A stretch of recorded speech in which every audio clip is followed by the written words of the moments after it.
I'm here with Tom Murrell. You know, it used to be so easy when you presented at an international event.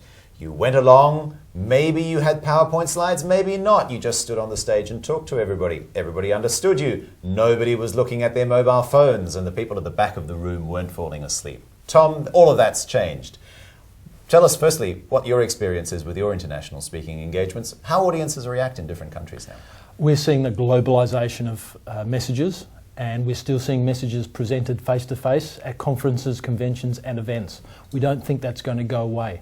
What has happened though is that chief executives, experts in their field and leaders need to be able to develop and deliver a compelling message across countries, globally. Speaking in Myanmar is different to speaking in Minneapolis, which is different to speaking in Melbourne. The way you present is going to be vastly different. Obvious as that sounds, but do people actually make that difference? Do they make that leap? No, they don't. They don't take into account the cultural differences. We believe you can change the world one speech at a time. We want to give speakers, consultants, chief executives, senior executives the skills to be able to change the world one speech at a time. At the moment, they don't have the skills. There's no manual to do that. Things like how to work with an interpreter, how to manage working and speaking across multiple time zones, how to get local case studies into your presentations, how to connect with an audience if English is not their first language. This book is just full of hundreds of personal stories, anecdotes, metaphors, case studies that is developed by 3 speakers that have been speaking internationally for nearly 100 collective years. All right, now offer us some value though, Tom. Come on, give us a couple of pointers from the book. Well, one of the big things is about content. So, if you're delivering content in your home market and then you're asked to deliver that content in an overseas market where English is not their first language, you need to slow down with your delivery. You need to take 1/3 of your content out because you're going to speak at least 1/3 slower because English is not their first language. So that would be my first tip. Take 1/3 of your content out and slow down in your delivery. My second tip would be visuals are universal no matter what language you're speaking. Take the text off the PowerPoint screen. A PowerPoint screen should be thought of as a television screen. You want a universal image with no text. A universal image will speak across cultures, across ages, across demographics. So, no text across your visuals. And thirdly, local case studies.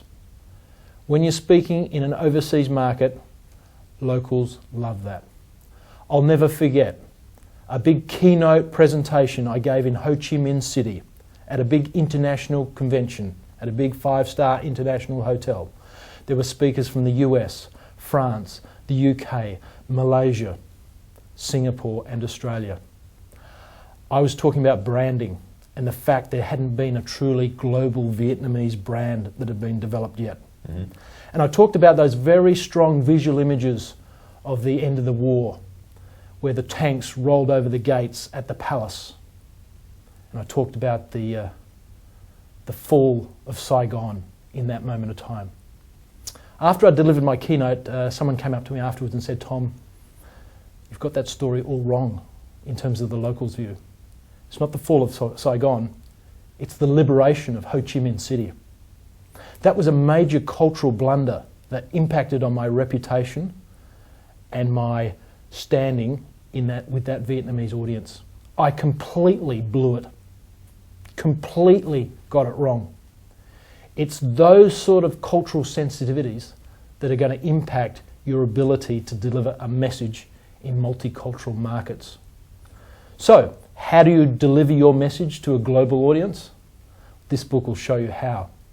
How do you build a global following of people? This book will show you how. How do you manage all the challenges of traveling internationally? Things like adapters, keeping fit, stage setup, working with interpreters. All those things are really, really important, and book is full of how-tos. It's really the insider secrets of international speaking, global messaging, and it's targeted at the chief executive, the senior executive, the expert who's going to be asked to present in a different market besides their home market. So there's nothing like this in the marketplace at the moment, and we believe there's a real niche and a real demand for this type of information. It's written by 3 speakers, as I said, that have nearly 100 years of experience on the international speaking circuit. Myself, I specialise in APAC, Australia Pacific. I love working in the same time zone as where I live in Perth in Western Australia. I love the fact that 1/3 of the world's population are in the Asian time zone. I love that it's such an aspirational market. They love learning. They love soaking up new information. So I love working in the Asia Pacific region. Our other author, John Stanley, he speaks exclusively about retail customer service. Speaks a lot in Europe and the UK. A lot of experience in Denmark, Italy, Germany, France. So he's really got that covered. And then our third author, Debbie Allen, speaks a lot in the US. So there's a lot of US knowledge. So with my Asia Pacific experience, John's European experience, and Debbie's USA experience, we really have got the world covered in terms of all the tips, tricks, and little insights in how to deliver your message to a global audience. And very candid self-experience stories as well. Thank you very much, and good luck with the book. Tom Murrell. Thank you very much.